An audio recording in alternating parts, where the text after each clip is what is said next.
right, we have got Trang in the house today. On the episode, we're going to be diving into the topic that I've had a lot of questions about, which sort of for the podcast, not me, because I haven't done this. So I'm like, I'm going to be sitting here like soaking this up as well. But TEDx speaking, having your first TEDx, there's a lot of questions around this. It sounds exciting. And so I thought, let's get someone who can properly give you all the juice, give you all the deets. She knows it very well. She's the expert. So we welcome Trang onto the podcast today. Welcome. Oh, Alicia, thank you so much for having me. I am delighted to be here and bring on the next 45 minutes of chat. It's going to be a good one. Yes, I have many questions, but I've already warned you. We start off with the luck, unpacking the luck. You have got these incredible speaking gigs. You are flying over the world. You have, you've had your TEDx. You absolutely smashed it.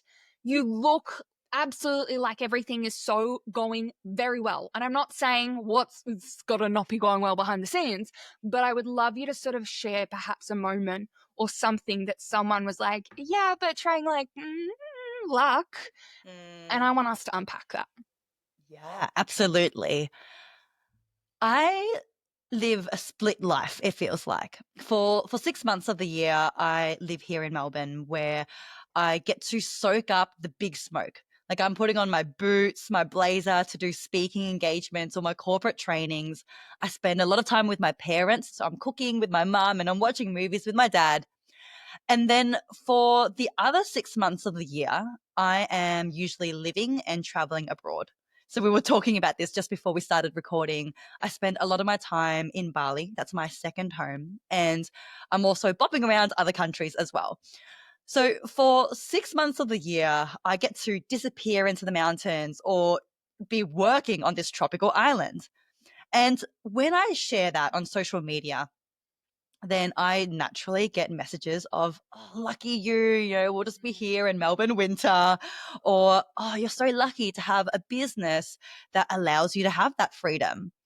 And when I receive these messages, I must admit, I do feel that the flattery as though it is a compliment. Because yes, this is a fabulous life. And I am so grateful for what I've created. And that is the point. I have created this. I've worked very hard, which I think is a given. That's what your whole podcast is about. But not only that, something that really comes to me with this life is everything around the hard work as well.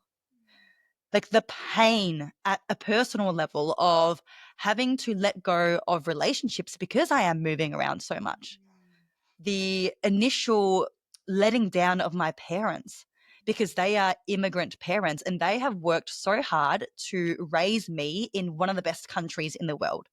So the initial letdown of, oh, Trang, why would you want to move far away from us and go back to living in an economically developing country?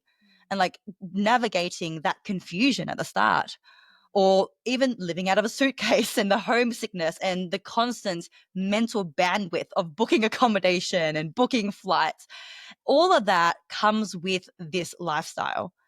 So that comes to mind when I think of everything that is involved to have this lifestyle and to have this life. There are so many sides and so many dimensions of every reality. And yes, there's the glitz and the glam of it, but there's also the hard work that was involved. And I've been through those years where I was working early mornings, late nights. We know what that, we've heard about it before. We know what that looks like. I actually remember there was one particular morning where I had a wake up call. This was many years ago when I was doing triathlon training on top of my big work days. I was in the car driving to my 5:30 a.m. start for running training. And I rolled up to the traffic lights, pulled up behind the car, put on the brakes because it was red. And then, like, obviously. And then I don't know what happened. It happened very fast. I suddenly heard this crash and I opened my eyes and I had hit the car in front of me, even though I'd already stopped. Why? Because I'd fallen asleep at the wheel. Like stopping just for a moment, I was so tired, I was so burnt out that I actually fell asleep, and then my foot came off the pedal, and then I rolled into the car in front of me. So I've been through those years. And yes, the hard work is a big part of it, but also it's the other elements of the discipline to do my meditation, to do my visualizations, to work through my triggers, to work through my self-doubt. It's all of the other parts that are related to creating this reality. When you realized what had happened, what what was going through your mind after that moment? Mm. Are you talking about when I hit the car Yeah, all when those you years sort of ago? realized that you'd really just burnt yourself so thin trying to do it all. What was that realization in that moment? You know what's crazy? I told that story of when I rolled into the car in front of me, but that was actually not the last time that happened. Because a few months later, I was driving home from work and a similar thing happened. I micro napped in the car while moving, and I ran into the curb, and then I bust the tire of my car. So I had to pull into one of the houses and try to change my tire, which I have no idea how to do. So I had to call my dad, and he came out. And then the person inside the house came out. They're like, "Are you okay? Like, you're kind of in my driveway." And I'm like, "Yep, I'm so sorry, but I can't drive." So this actually happened twice. And what that meant was I didn't even learn from the first time round. It took two instances for me to realize that something needed to change. And that was the start of me prioritizing myself, being like, I need to put my foot down and I need to get my 8 hours of sleep. Like, this is the most low hanging fruit that I could be doing, but I wasn't even doing it.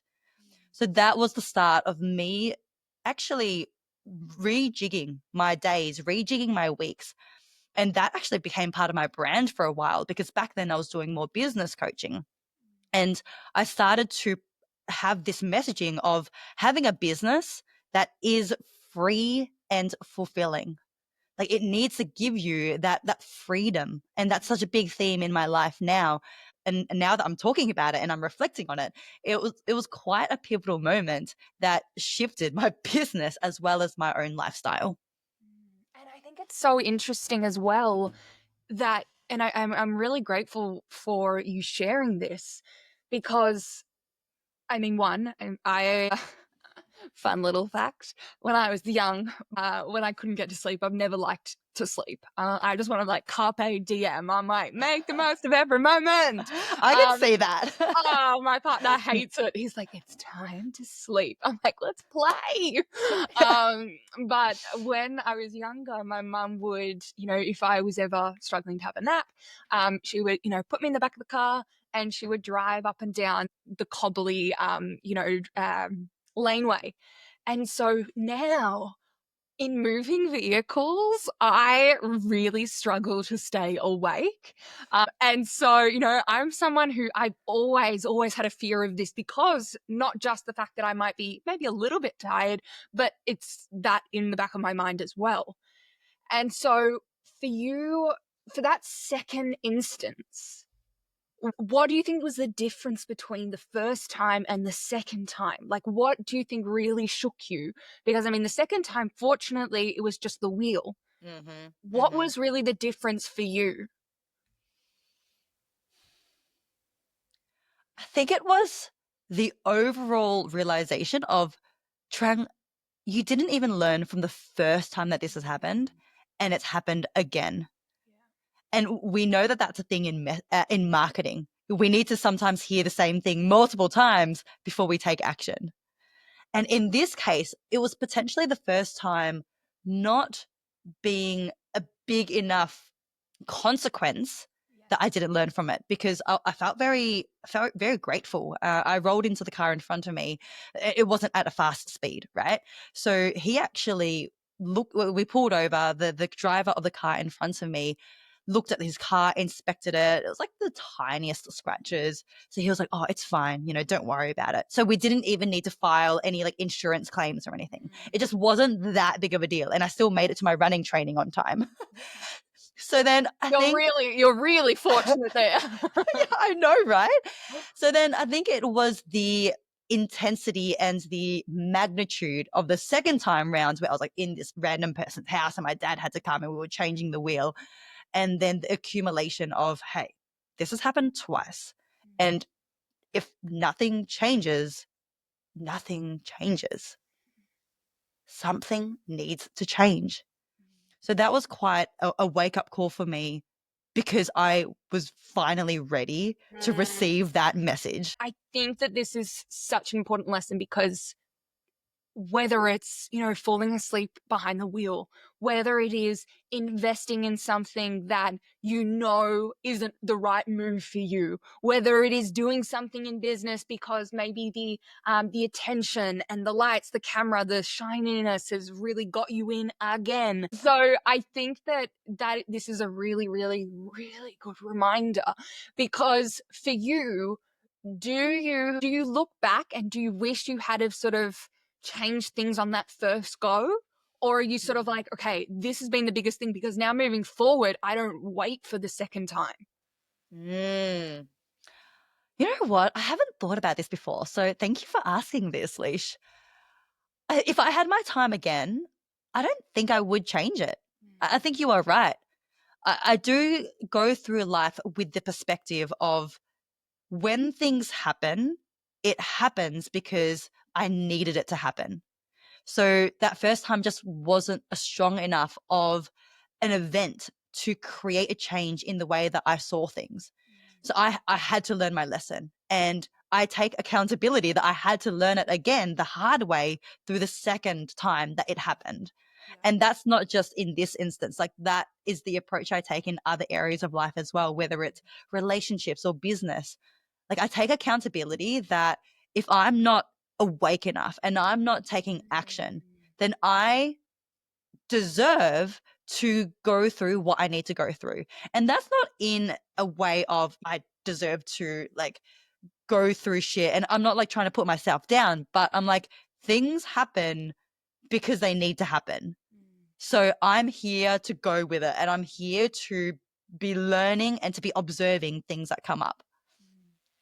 I think something that just really stood out for me there was this idea of falling asleep. Where perhaps are you in your business, listening right now, no matter where you are listening to this episode? But I think this is a really good reminder is like, where do we need to wake up? Where in our lives right now, where in our lives, where in our relationships, where in our business, have we fallen asleep at the wheel? You're in the driver's seat and you may have taken a back seat. And I think this is a really, really good opportunity to take control of that driver wheel again. So I want to take a bit of we're going to steer the wheel to the left. Let's And do it. I want to dive into speaking because my goodness, this is something that cannot be underestimated. Like it is a core skill. And I was actually just talking this morning with my sister-in-law and mum about how we all use I'm just. And my niece, who's 2 years old, started saying that. You're like, oh, are you ready to go? Or shall we change your nappy? I'm just doing this. I'm just doing that. And it's like these words, and this is just one instance where being a confident communicator, being really good in your speaking skills, your boundaries is so important. So can you talk to us? How did you take that shift from business coaching to then helping others communicate and use their voice for power, for good? Mm. Yeah, I love revisiting this journey every time I talk about it on a podcast because it's been a journey. I mentioned that I have done business coaching in the past, but that's not the only thing I've done. I've lived multiple lives. I have also been a physiotherapist. That was my university qualified profession out of school. I've also done life and mindset coaching. And as I went through my 20s, exploring these different ways that I can give and the different ways that I can work, I started to notice that I had a common thread of what my greatest strength was between all of these chapters. And I realized that my superpower is my ability to move people with my voice, whether it's helping someone to run a marathon or to start a business or to get the courage to jump out of a plane like they have done on my retreats, even though they weren't going to do it the night before. The power in my voice is the common thread of what I've done well throughout all of these chapters. And so I decided to go all in on that, to go all in on speaking, to really nerd out on the science and the art of speaking, because there is so much power to our voice. And I'm getting very passionate about it now because I feel it. yeah, because I see it, I believe it. Like when we think of the leaders who've changed history, the best leaders in the world, like Malala Yousafzai, Mother Teresa, Martin Luther King Jr., these leaders, they haven't changed the world because they were the most qualified necessarily, not necessarily because they were the most knowledgeable or even because they were the most hardworking. They changed history because they had a vision and they spoke up using their voice to move people to get around that mission and to create that vision into reality. And when we see that, we recognize that the voice has the power to change the world for all of us and for future generations. So that is why I do what I do. Yes, I love it. Yes, I love the lifestyle, but I really believe that this is my gift to this planet during my lifetime. And it's really important. Like it makes a difference. I'm sure you've heard of Ring before. It's the doorbell company. It's Oh, installed on yes. doors all over the world. Yes. And in 2018, Ring was acquired by Amazon for over $1 billion. So we know that this product is fantastic, right? But 5 years earlier, in 2013, the founder of Ring, Jamie Siminoff, almost had his entire vision get derailed. Why? Because he went onto Shark Tank, which is a TV show where founders pitch their idea to investors. And back in 2013, when he pitched his idea to these investors, to these sharks, not even one shark chose to invest in his idea. Now, we know that the product is not the problem. It is now worth over 1 billion. But back in 2013, the reason why no shark believed in the potential of this product was because his pitch was weak. Like if you watch the video over again, you see that the way that he is speaking is very uncertain. He had this one-sided shoulder shrug that gave away he was uncomfortable.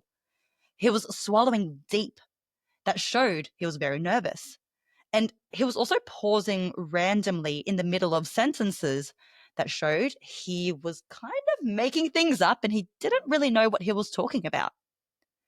And because of that, because of his communication skills, he was unable to convey his inner brilliance and his worth. No matter how great this product was, no matter how great his idea was, others didn't believe him because of his communication skills. So I believe that you could be the best and most creative entrepreneur in the world. But if you are unable to clearly and confidently convey that to others, then you'll only ever be perceived at the level of your ability to communicate. Wow. Thank you for sharing that, because I think that is such a brilliant example. There's so much work that we can be focusing on. We can be focusing on the strategy. We can be focusing on the content. We can be focusing on the funnels, the behind the scenes, the email marketing, the mindset, the money. There's so much to focus on.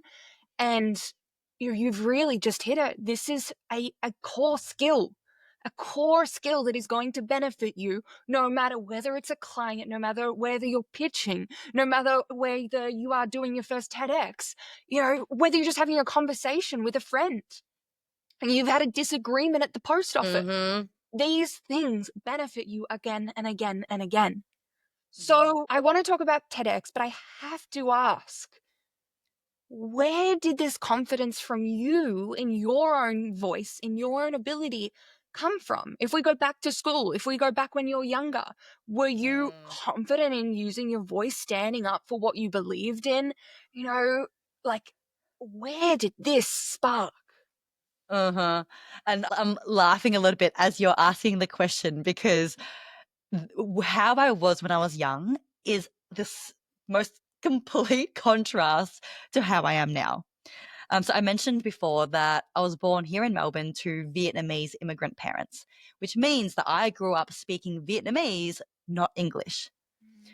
So at school, I was that weird kid sitting in the corner by herself because I didn't know how to speak English. And I would watch the kids around me playing in what seems like an alien language. So I became quite withdrawn and shy because I felt like I didn't fit in. But over the years, that did change, and I ask myself that question regularly, like, where did where did this come from? Because I have to say, one of the most common feedback I get now as a speaker is, "Oh, Trang, you are such a confident and natural speaker. Like, you're so extroverted." And I'm like, actually, I am 51% introverted, according to the Myers-Briggs. So I'm actually technically introverted. I love that you've got the exact number. You're like, actually, Yeah, just so you know, 51.275, thank you very much. this Asian brain is very mathematical. She loves her numbers.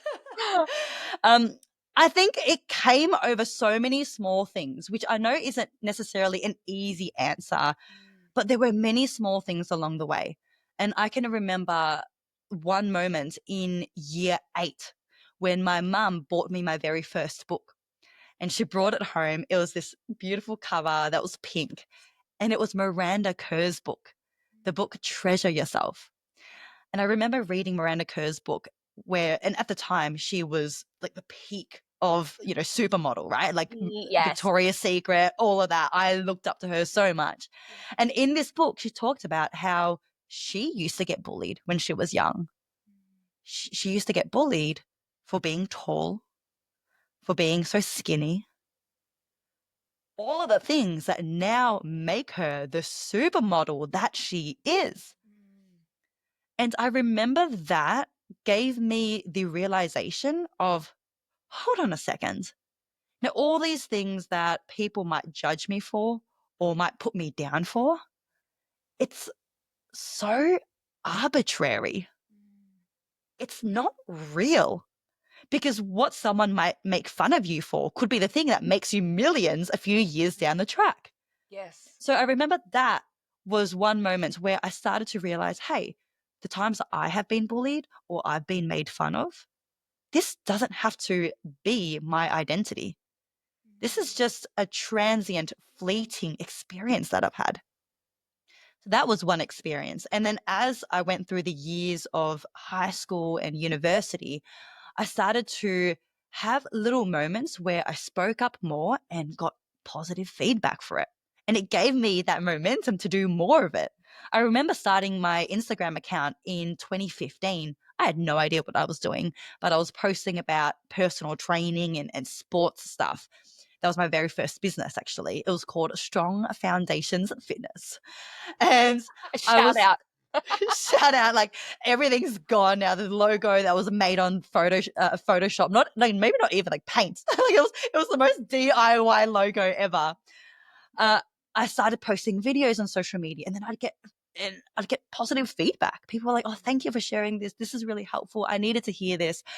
And I'm like, people want to hear me. People want to see what it is that I'm putting out there.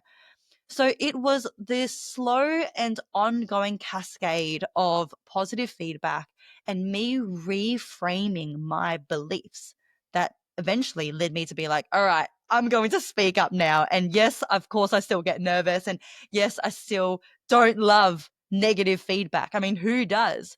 But I have a lot more conviction and groundedness in what it is I'm speaking about now. And because one thing that I use video marketing, I use creative content with my clients, obviously to grow their business, to grow their brands, visibility, sales. But one of the really I'm just sort of estimated piece of it is that you can use your content, video content online to pretty much, that's your stage. When you Mm, show up, when you talk online, that is your freaking stage. You want to speak on stages? You want people to listen? Start here, start today, start there. And that's mhm, how I've got some insane opportunities, is because I used my voice online in a way that wasn't like other people. And I was found because of that. And mm, so it's one thing I love working on clients, for them to realize, hey, I don't necessarily need someone to give me a stage. I can create it right now. But for you, you went that next step further, and you went after, you were like, I want to be a TEDx speaker. I want to go after that. I'm going to make it happen. So can you talk about that? Because it's not a case of TEDx coming after you and saying, Trang, we saw you, we want you to, have a TEDx speech presentation. Can you talk us through this process and how you decided, I'm going to do this? mm.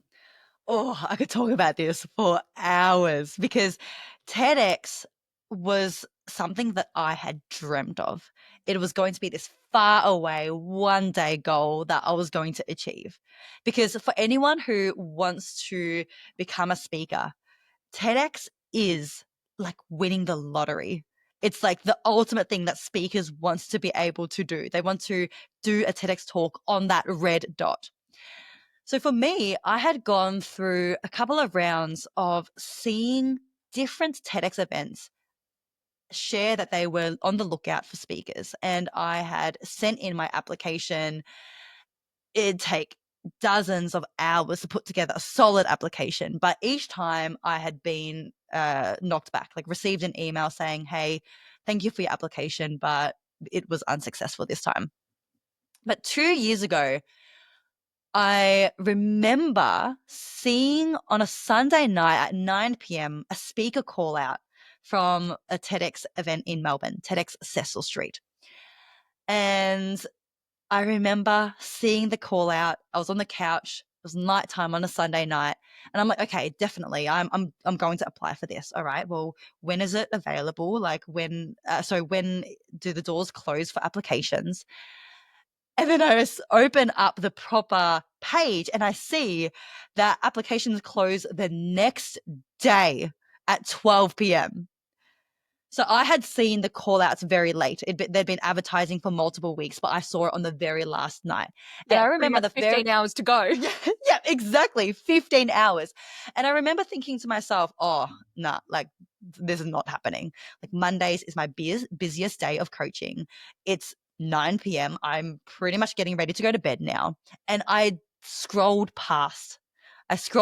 Went down a few more posts until I thought to myself, wait, hold on a second. You've got to be in it to win it. Like you've got to put in your application. You've got to be in it to have that opportunity. But then I was also thinking, oh, but is it going to be worth it? Like thousands of people apply, like you're probably not going to get it. But then I was sitting on the couch debating with myself and I landed on the place of, hey, even if the chances are slim, if you already doubt yourself and you don't apply, then you will become a self-fulfilling prophecy. If you don't apply, you're not going to get it. So then I was like, all right, I've got to do this. So at 9 p.m. on this Sunday night, I rolled up my sleeves, opened up my laptop in my study, and I got to work. And I worked on this application until midnight. The next morning, I got up early, still went to the gym, and then got stuck into the application for the rest of the morning. And at 11:47, I love my numbers, as you know, 11:47, 13 minutes before applications closed, I clicked submit on that application. And then the rest is history. I I love that. I've got to interrupt because this is the way my brain works. Like even when I'm on calls with clients, I'm like, we have to pause because I've come up with ideas. But even just then, I'm like, I can't get this out of my head. wait 1 second. I've got to play it. This is the song now. Anytime I'm going to think of you, I'm going to think of this. I'm so ready for whatever this song is going to be. The anticipation. Oh, the theme song of Trang's TEDx application. I know. Come on.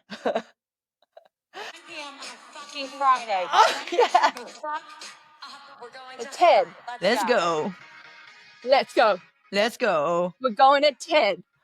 Yes, Let's we go. are. Oh my gosh. I did not even think of that, but that's perfect. This is when you, like, literally you're like, it was 9 p.m. on a Sunday. And I was just like, oh my gosh, this song is now your song. It's like, I could sit here and I could not apply. I could sit back and be like, not this time. But you were like, it's 9 p.m. on a fucking Sunday. LFG, we're going. Oh, we're going to 10. Let's go. Yeah, we are. Okay, so anyway, back to seriousness. back to the goods. But no, that's gonna be on my head all day. And yeah, I want a storytelling reel about that with this audio now. Really do. We need that. We need that. So let's go through. Okay, so with the application, looking back, you've applied a few times. What do you think was different in that final time, in that one where you were like, you had less time, but I'm like puffed out from my like little let's go, but something was different. Yes. What do you look back and realize you're like, okay, anyone looking to apply, let me give you the goods, let me give you the juice. This is what you need to know when applying. Yes. All right. Let's dig into it. I know you love this. I'm so ready for this because, okay, actually, I'll take a step back and then I'll give all of the juice. So, in understanding how TEDx events will work, most of them are application based. So most of them will be putting out applications or call outs for speakers 5-6 months ahead of the event, which is why I recommend if you do want to do a TEDx talk, you should be subscribing to all of the TEDx events in your local area, be on their social media, get their email updates, because that's the only way you will be alerted when they are calling out for speakers. And I was lucky that I saw this social media post 15 hours before the doors closed for applications. Now, between the initial applications where I got knocked back to this one where I got accepted, there were things that changed. And one of them, I'm very grateful for this, is getting to talk to different TEDx speakers from the past, including a TEDx curator, to understand what TEDx is actually looking for in these applications. And that made a big difference in how I applied the last time compared to the initial times. The initial times, I made it more about this is my perspective and this is my experience and this is my credibility of this is what I've achieved. This is my following. Also, this is what I think, these are the 8 things that will make you happy or this is what I've experienced with my clients. But when it comes to TEDx, the whole idea of TED and TEDx is ideas worth spreading. That's their motto, ideas worth spreading. So they don't so much care about you as much as your idea. And your idea can't be something that you've made up. It can't be like, oh yeah, the 8 things I think you need to be happy. That was actually one of my applications early on. I was like, these are the 8 things I think people need to be happy. What they are looking for is a unique, innovative idea that will progress humanity and the world. A unique, innovative idea or a new or fresh take on an existing idea. So it has to be something that is innovative. It has to be unique. But more importantly, it needs to be rooted in real experience or research or something that gives you credibility to speak on that thing. So for me, when I applied on the topic of 8 things that will make us more happy, there are millions of psychologists or researchers or life coaches out there that could be talking about the same thing. So what is my grounds to be talking about something that doesn't even have research behind it? But what they are looking for is a unique idea that is rooted in research or real experience. And they're looking for someone who has that unique experience to be able to speak on that. So that was the biggest thing that I changed. I made my application about this unique idea rather than, oh, this is just what I think, or this is who I am. Like, hi. They're not looking for that. They're not looking for the most famous person with the most following. They are looking for this idea that will progress and benefit the world. And that is the whole point of TED. So I really love that you mentioned this, because now that I think of it, I've watched plenty of TEDx's, but I've never watched a TEDx or even listened to someone speak about applying for a TEDx. And this is, again, why I was so excited for this conversation. So, because the fact that you mentioned that is online, we go on Instagram, we go on TikTok, and everyone's an expert. Again, it comes back to your conviction. You can say anything and people will believe it. We see leaders in the world today doing that, and people Yes. believe they're absolute, that has no hard truth. So the fact that you've explained that with TEDx, then they need you to have that, it needs to be facts. It needs to be, okay, this isn't just your idea on how you can do this because you did it once. Where is the backing behind it? And my first instinct was, it kind of goes against what we're trying to do. Is a lot of my clients, for example, they want to talk about things, but they don't feel like they're a leader enough. They're a leader, but they're like, oh, but I don't have this, or I don't have that. And we're like, okay, but you're pulling from this, you're pulling from that. It's a very different mindset.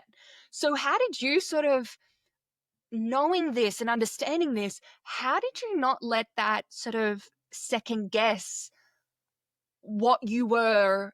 And I put this in quotation marks only because what they see as an expert is obviously very different to online. And online, I think it's more about the transformation you offer people.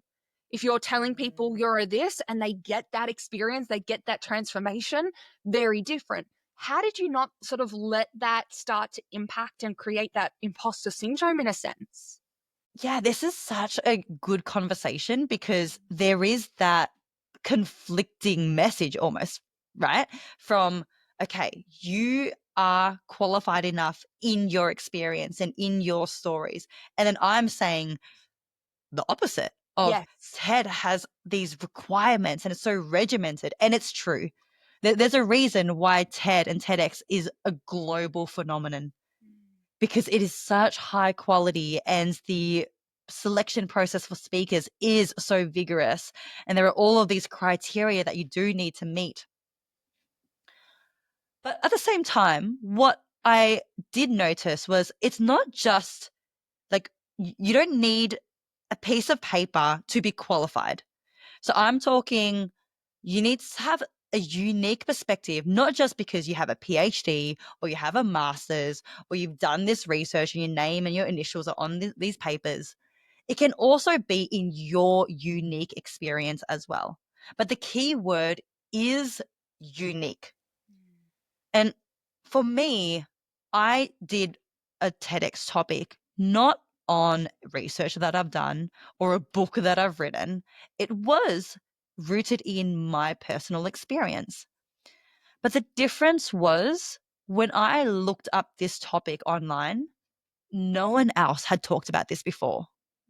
No one That's else a had. requirement, isn't it? It's a requirement that, that it has to be fresh. It can't be 5 people, again, it's not Instagram, it's not YouTube, it's not social media where everyone does the same thing and regurgitated with their own little tips. It has to be super fresh, yeah? Yeah. And that's why these TED Talks are so interesting, because each one provides such a fresh perspective. So it might not have to be a completely original idea because there's only so many topics about that people could talk about, but it needs to be at least a fresh take or a new perspective on an existing topic. Yes. So for me, in terms of looking at racial equality, that's not a new topic. And there have been multiple TEDx topics and talks on that. But through the lens of looking at racial equality in the personal development industry, that hasn't been done before, ever. I'd never seen that before. And yet there were statistics on it. There's been research on it. It just hasn't been presented in this format. So that's what I presented it on, as well as my personal experience of growing up. And this is the bullying that I experienced. And these are the ways that I have noticed and experienced being disadvantaged for the way that I look and my race. So it was a confluence of both of that. And that helped me to be confident in what I was delivering and what I was applying, because this is my experience, but there's also research to back this up as well. And it hasn't been spoken about before. So I went in being like, I mean, I have no idea how this is going to go. I don't know how it's going to be received, but I was like, if there is a topic that will stand out to these TEDx co-curators, this is it. Yeah. I love it. Okay, so I want us to have like a quick fire round because there's so many things that I'm like, I wonder. And if I'm Okay. wondering, I bet you, wherever you are, you're wondering probably some of them. All right. Mm-hmm. This episode will come out. We're filming it maybe 1.5 months before you're actually listening. Maybe if you've come across the golden She Got Lucky podcast a little bit later, might be a bit later, right? But wherever you are, whatever you're doing, I will try and lock in a time with trying to do an Instagram live so that if you do have questions following up from the podcast, we can do a live and we can chat on some things that might pop up. But for the time being, hot fire round. I'm going to give you some questions. Let's go. And I want you to just like drop the deets, okay? All right. Ready. All right. Bring it on.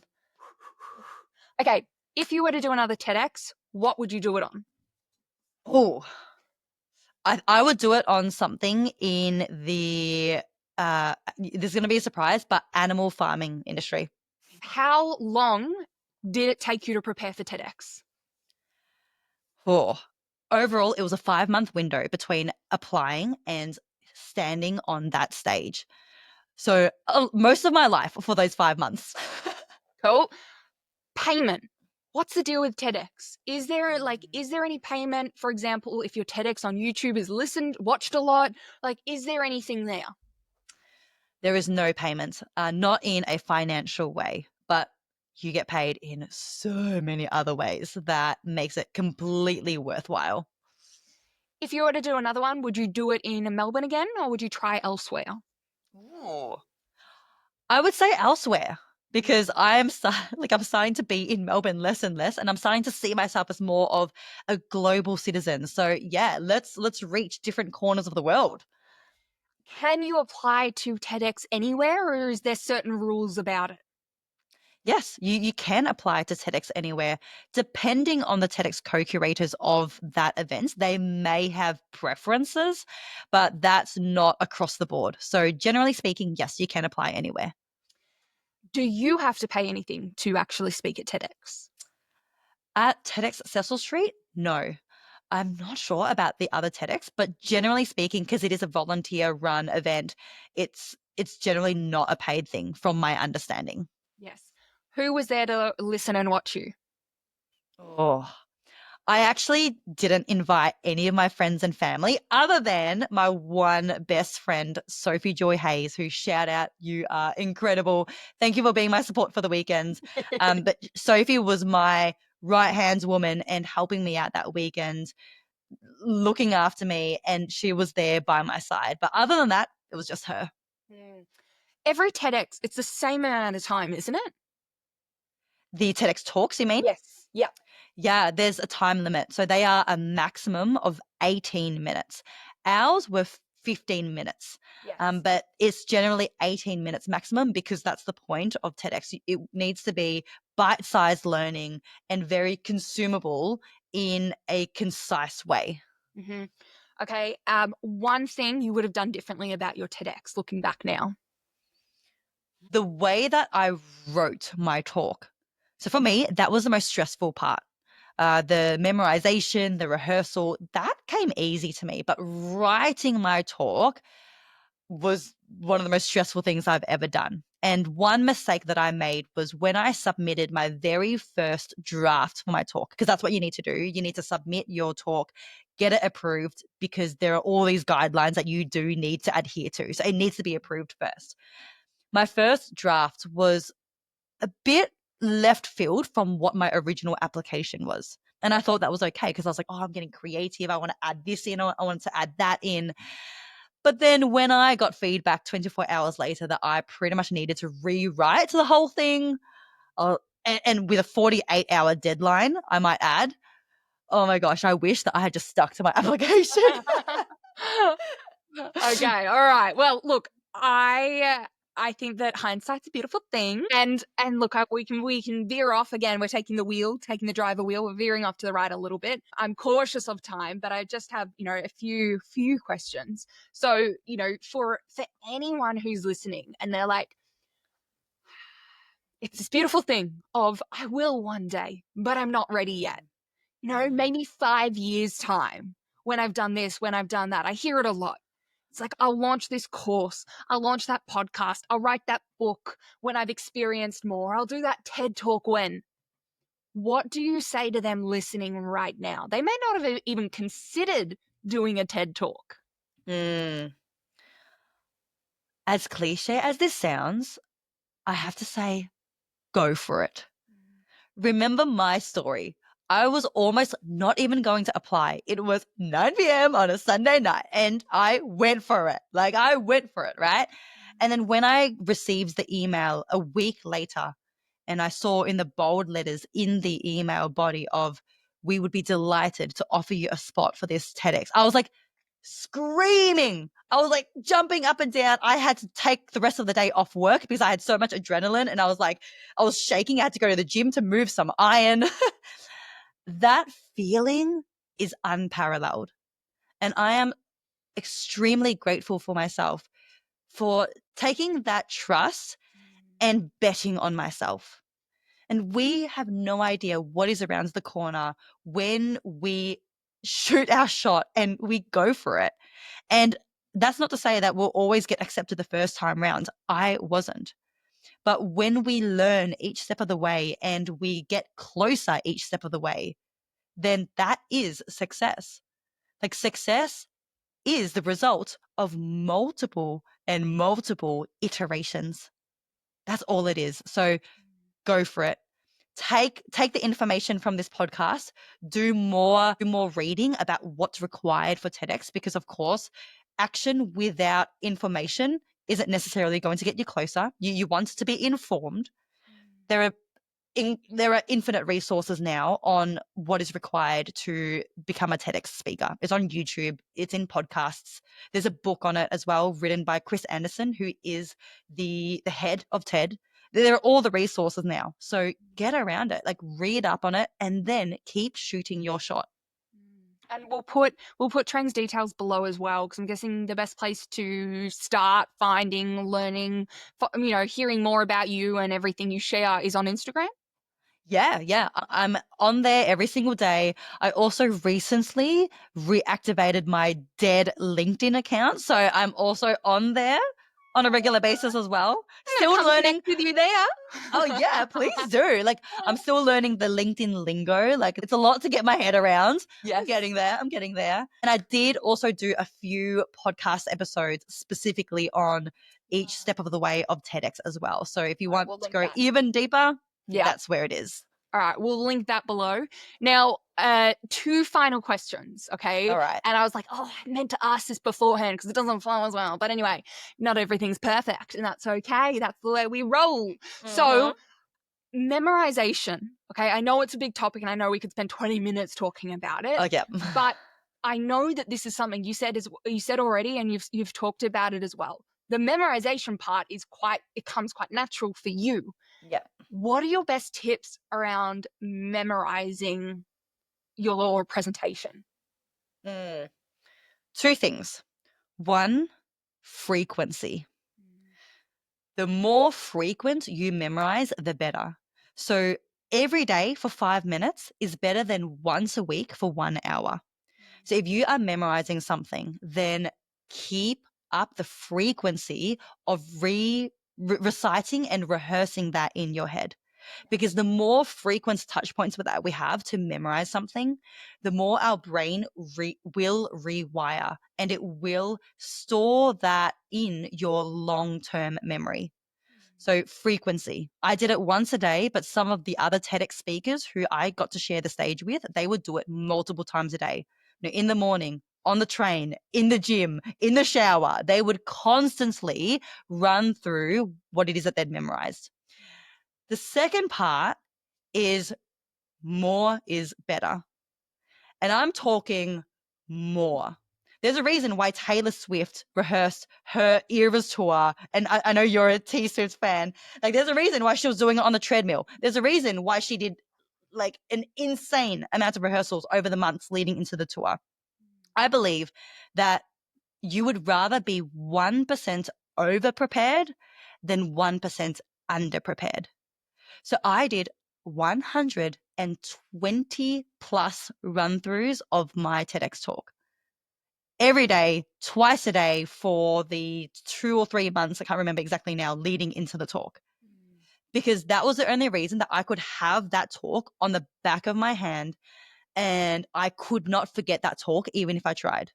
It's like knowing the lyrics to your favorite song. Like, it's ingrained, it's embedded into your brain. And that's where you need to get to. It's like 5 times, 10 times. I think that's still a dangerous zone, because when you step onto stage and you feel the pressure of everyone's eyeballs on you and you get nervous, you can still very well go blank and freeze. But when it is engraved into your brain, you will not forget. So I'm talking way more than what you would reasonably expect. Yeah. Okay, final question. What has been the result? Like, what have you noticed specifically that has shifted now that you are a TEDx speaker?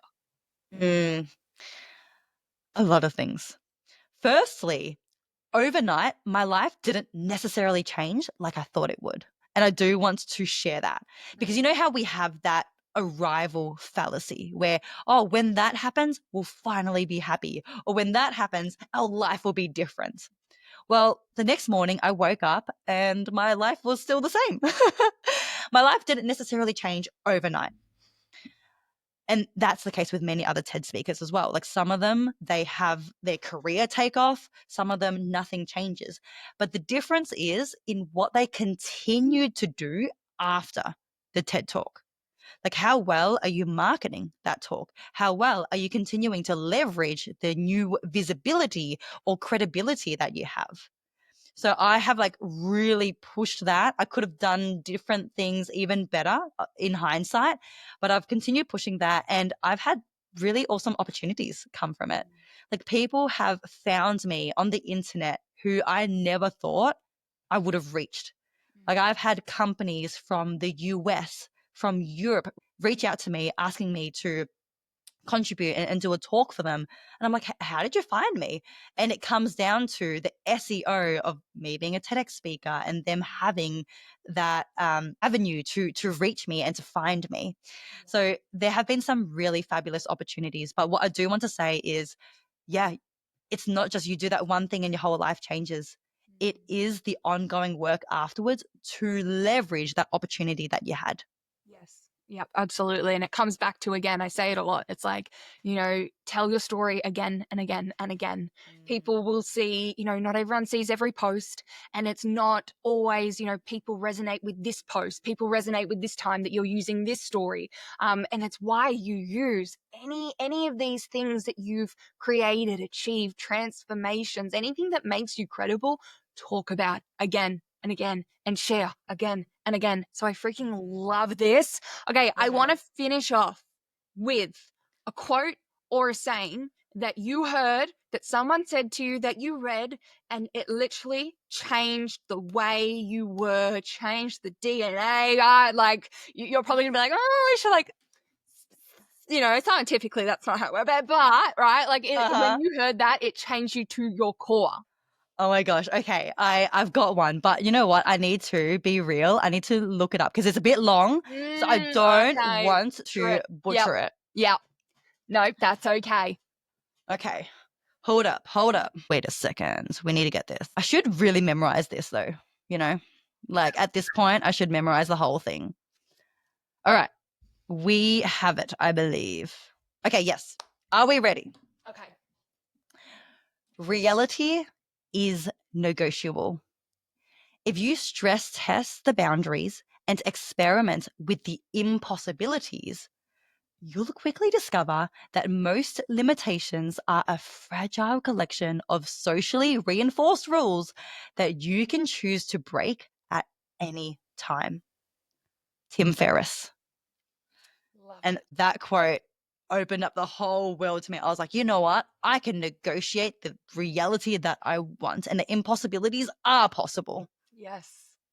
Amazing. Trang, thank you so much for coming on the podcast today, you know, being vulnerable with us, opening up about so many different layers that build up who you are.